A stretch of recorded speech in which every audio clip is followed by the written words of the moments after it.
Alhamdulillahirabbil alamin, nahmaduhu wa nasta'in, asyhadu an la ilaha illallah al-malikul haqqul mubin, wa asyhadu anna Muhammadan 'abduhu wa rasuluhu shadiqul wa'dil amin. Allahumma shalli wa sallim ala sayyidil mursalin nabiyina Muhammadin wa ala alihi wa sahbihi wa ummatihi ajma'in. Ibadallah, usikum wa nafsi bittaqwallah, faqad fazal muttaqun. Sidang Jumat yang kami muliakan, ada sering muncul pertanyaan di masyarakat, mengapa orang-orang yang beragama masih juga melakukan tindakan-tindakan yang tidak baik atau melakukan maksiat atau korupsi atau menganiaya orang lain atau bahkan menganiaya diri sendiri, padahal agama jelas mengajarkan hal-hal yang baik.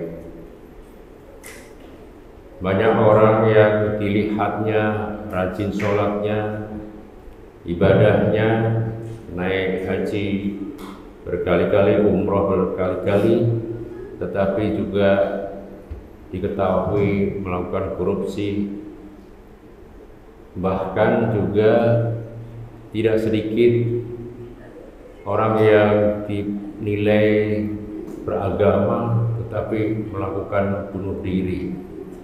Laporan Kompas Desember 2023 yang lalu sebanyak 2.112 kasus bunuh diri di Indonesia. 46%-nya adalah remaja. Khusus menyangkut bunuh diri ini, perlu kami sampaikan sebuah hadis Rasulullah SAW yang diriwayatkan oleh Imam Muslim. Bunuh diri itu dosanya sangat besar.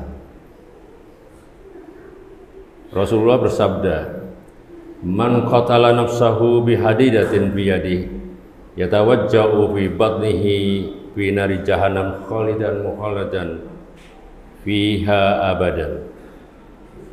Wa man syariba samman faqatala nafsahu wa huwa yatasahu fi nari jahannam khalidan mukhalladan fiha abadan. Wa man taradda min jabalatin faqatala nafsahu fa huwa yataradda fi nari jahannam khalidan mukhalladan fiha abadan." Barang siapa membunuh dirinya, membunuh diri sendiri dengan besi, dengan menusukkan besi dari tangannya, maka dia akan dihujam, akan ditusuk-tusuk perutnya nanti di neraka jahanam selama-lamanya. Dan barang siapa yang meminum racun sehingga membunuh dirinya sendiri, maka dia nanti akan menghirup racun itu di neraka jahanam selama-lamanya. Dan barang siapa menjatuhkan diri dari gunung atau daerah yang tinggi atau tempat yang tinggi, maka kemudian dia mati, maka sesungguhnya dia nanti di neraka jahanam akan dijatuhkan ke neraka jahanam selama-lamanya. Hadis riwayat Muslim. Ini penting karena setelah pemilu ini ada kabar-kabar yang kalah nyalek kehabisan uang, padahal biaya untuk nyaleknya lewat pinjol. Ada tetangga saya bertumpuk hutang, pinjol dan gantung diri. Dikiranya kalau sudah gantung diri selesai masalah, padahal setelah gantung diri keadaannya justru lebih mengerikan lagi. Dikatakan finari jahannam khalidan mukhalladan fiha abadan. Sudah khalidan itu abadi, mukhalladan abadi, diabadikan lagi abadan selama-lamanya. Jadi di sana sangat tersiksa. Jadi para jamaah sekalian, mengapa orang yang beragama pun masih bisa mudah terjerat, terseret oleh khutuwati syayatin atau godaan setan, langkah-langkah setan yang justru menghancurkan diri sendiri dan apalagi juga merusak orang lain. Mungkin penjelasannya akan sangat banyak dari berbagai perspektif, dari psikologi, dari sains dan lain-lain. Tetapi kalau kita merujuk kepada Al-Quran, Al-Quran menjelaskan bahwa sebenarnya orang yang beragama itu fondasinya adalah mengenal Allah. Kalau orang beragama tidak mampu mengenal Allah, maka sebetulnya dia merasakan kehampaan di dalam beragamanya itu, tidak merasakan apa-apa. Dalam surat Al-Fatir ayat 28 dikatakan, a'udzubillahi minasyaitonirrajim, innama yakhsyallaha min ibadihi al-ulama. Yang takut kepada Allah hanyalah orang-orang yang mengerti, orang-orang yang mengenal Allah. Jadi kata al-ulama, kalau kita artikan ke arti bahasa aslinya, tidak sama dengan kata ulama di dalam bahasa Indonesia. Karena kalau di Indonesia ada majelis ulama, berarti yang takut pada Allah hanya anggota majelis ulama atau para kiai. Tetapi di sini adalah al-ulama, itu artinya adalah orang yang bisa mengenal Allah, yang bisa mengerti Allah, yang bisa merasakan kehadiran Allah, dan itu bisa dilakukan oleh siapa saja. Kemarin minggu yang lalu salah satu saudara kami dipanggil oleh Allah dalam proses meninggalnya itu 2 bulan di rumah sakit. Dia selalu bilang gini, alhamdulillah, alhamdulillah atas nikmat sakit ini. Kami bersyukur ya Allah, kami diberi sakit. Kami heran bertanya, kenapa kakak bisa bersyukur seperti itu? Dia merasakan nikmat Allah sudah tiada tara. Saya hanya diberi sakit seperti ini.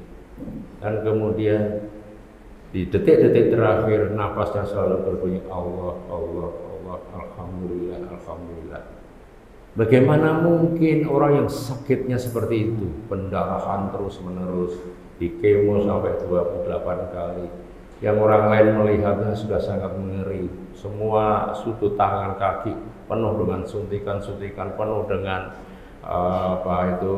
obat-obatan dan infus. Tapi kok bisa mengatakan alhamdulillah, kami bersyukur, saya berterima kasih kepada Allah, dan selalu zikir terus.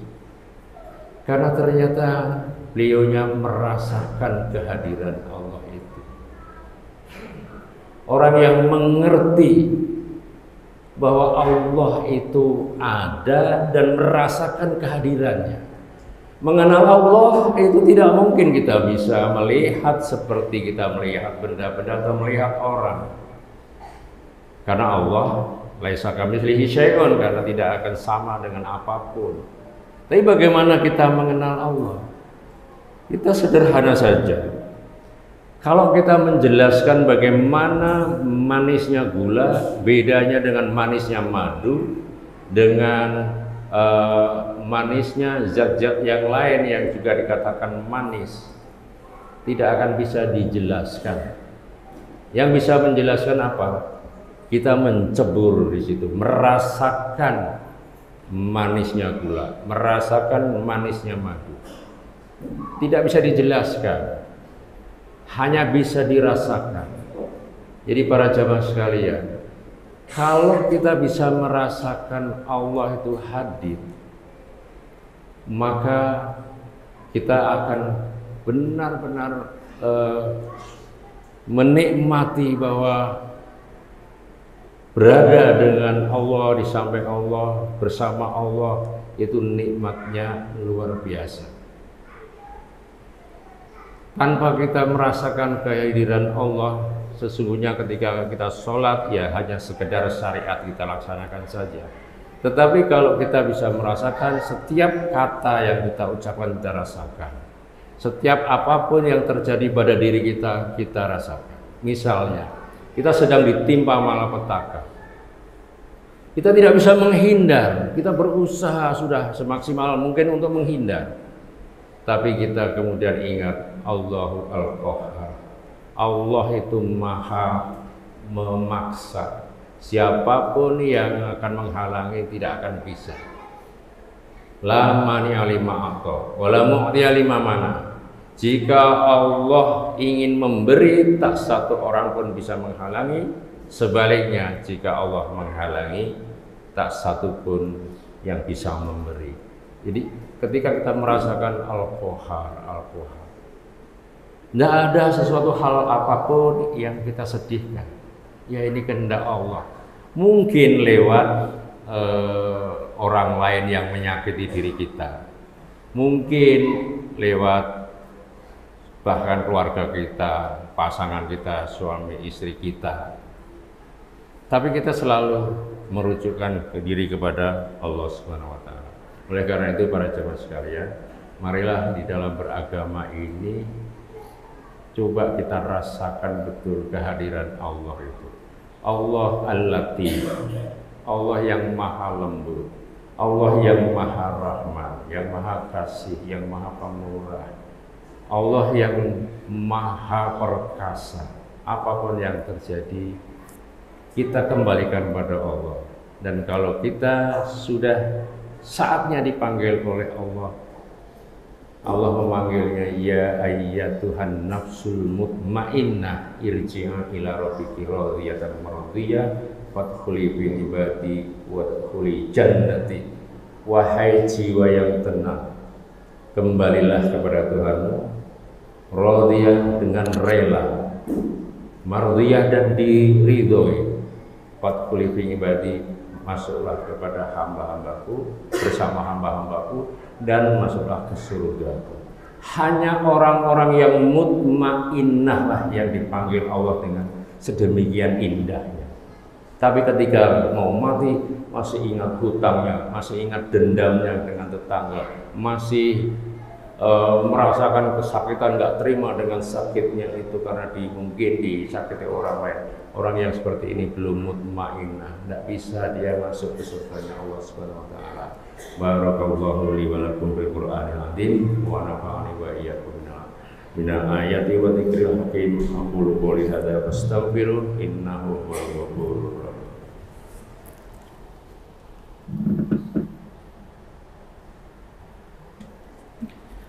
Alhamdulillahilladzi hadana li hadza wa ma kunna linahtadiya laula an hadana Allah. Asyhadu an la ilaha illallah, asyhadu anna Muhammadan abduhu wa rasuluh. Allahumma shalli wa sallim ala sayyidina Muhammadin wa ala alihi wa sahbihi wa ummatihi ajma'in. Ibadallah, unsikum wa nafsi bi taqwallah wa qad fazal muttaqun. Inna Allaha wa malaikatahu yusalluna 'alan nabi ya ayyuhalladzina amanu sallu 'alaihi wa sallimu taslima. Allahumma shalli 'ala sayyidina Muhammad wa 'ala ali sayyidina Muhammad kama shallaita 'ala Ibrahim wa 'ala ali Ibrahim wa barik 'ala sayyidina Muhammad wa 'ala ali sayyidina Muhammad kama barakta 'ala Ibrahim wa 'ala ali Ibrahim innaka hamidum majid. Allahumma ighfir lil mu'minina wal mu'minat wal muslimina wal muslimat al ahya'i minhum wal amwat innaka sami'un qaribun mujibud da'wati ya qadiyal hajat. Rabbana la tuzigh qulubana ba'da idh hadaitana wa hab lana min ladunka rahmah innaka antal wahhab. Rabbana a'inna ala dzikrika wa syukrika wa husni ibadatik. Rabbana atina fid dunya hasanah wa fil akhirati hasanah wa qina adzabannar wa adkhilna jannata ma'al abrar ya aziz ya ghafar ya rabbal alamin walhamdulillahi rabbil alamin wa la dzikrullahi akbar.